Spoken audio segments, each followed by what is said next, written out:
Presidente, violenza mai. Siamo all'indomani di una legge nuova, molto discussa. Lei è una donna alla guida di un sistema industriale. Che cosa si può fare? Che cosa si può fare a livello del territorio e come giudica questi passi avanti che sono stati fatti?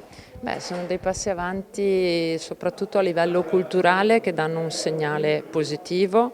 Abbiamo però dei numeri ancora preoccupanti e aspettiamo e speriamo anche di raggiungere anche alla chiusura di quella che è stata una legge bloccata in qualche modo e quindi di arrivare anche a un risultato.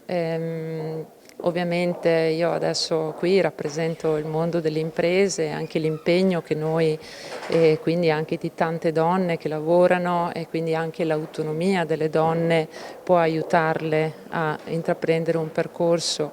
Quello che è importante secondo me è agire proprio intanto sulla responsabilità di noi donne, che oltre a essere vittime abbiamo anche la responsabilità di crescere una famiglia, di essere donne imprenditrici e di essere quelle figure che possono trasmettere un qualcosa alle generazioni future.